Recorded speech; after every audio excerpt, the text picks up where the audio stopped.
The next principle, receive and respect input. Receive and respect input. A lot of times as leaders, as parents, as co-workers, someone will come to us with a good idea or a solution. And if we're not willing to listen to them, right? First of all, you fail in listening to them, you fail to understand if they even understood what it is that you task them with. So be patient and receive their input. Their input might be wrong, but that's okay. If you listen to what they have to say, you as a leader, it'll give you an opportunity to re-hone your message. You're like, okay, this soldier or this person doesn't understand what I tasked them with. So I have to restate it in a manner that they do task, so that they do understand the message. Or they might come to you better with a better solution that you have. And you have to be humble enough to say, you know what, this makes perfect sense. It saves time, money, it's more efficient, it's safer. We'll execute it. So receive and respect input and advice and concerns from your subordinates. Leaders are good listeners. Leaders are good listeners. This allows you an opportunity to understand their difficulties and to provide them with lasting solutions. But you won't know that if you cut them off, or if you're always too busy and you're not willing to listen to them. You come home from work and you had a hard day, and your wife has something to say to you, and your kids are jumping on you, and you don't want to spend time. You have to spend time. You're the leader of the domestic church. That's what the church calls your family life at home. You're the leader of the domestic church. So you need to spend time and listen to your wife. Listen to your kids. Listen to your co-workers, because you'll be able to provide them with lasting solutions. And you're being a good example of how they should behave by doing that, about leading by example, right? In this regard, we have an example with Christ questioning his disciples. Quote, "Who do the people say that I am?" He praised them when right and corrected them when in error. And he was quick in correcting them. If they were wrong, he explained to them why they were wrong. Right? Say what you mean. Don't mince words. That doesn't mean you have to be mean-spirited about it. But the highest form of charity, right, is the truth.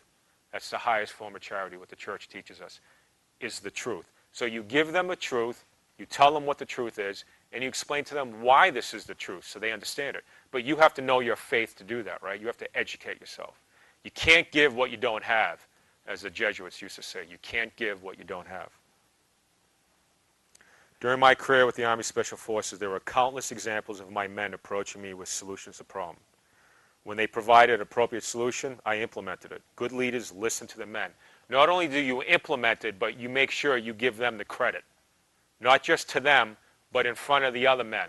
This was so-and-so's idea. That's very important to do that. That's part of that humility, right? You give credit to where it's due. There is much we can learn from our men by genuinely listening to their concerns. Effective leaders encourage their men to approach them with concerns.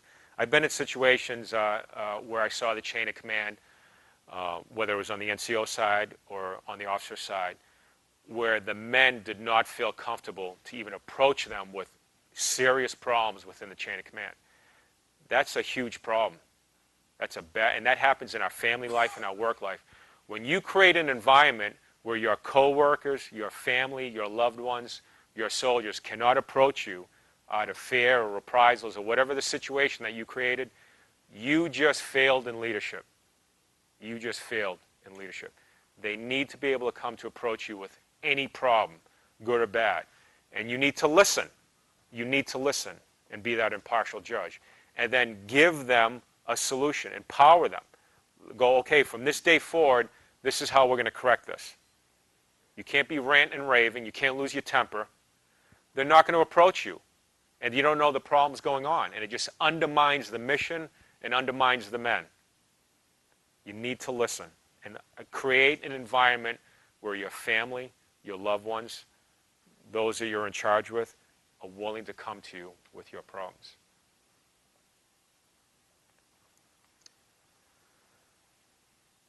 Good leaders listen to the men. In this regard, we have the example of the Pope seeking input from the College of Bishops. There is much we can learn from our men by generally listening to their concerns. Effective leaders encourage their men to approach them with concerns. Your subordinates will provide you with solutions to problems you weren't even aware of.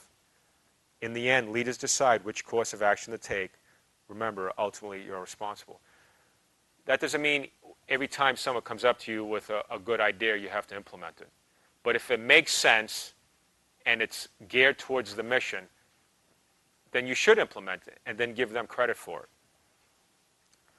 Reflections and examination of conscience. Do you genuinely listen to your men's concerns and input? Or do you create an environment that encourages your men to want and approach you with their concerns and solutions? Do you create that environment where they want to come with their concerns or their solutions? Or are they afraid to come to you and approach you by the way that you react? Take a moment and think about how we do that in our family life, in our work life. Prayer. Dear Jesus, teach me to respect and love others as you love us, to hear the cries of sorrow and anguish within poor souls. Lord, make me a beacon of your love and mercy, to give hope where there is despair, to shine light where there is darkness, and to forgive where there is injury, to simply and faithfully glorify your will.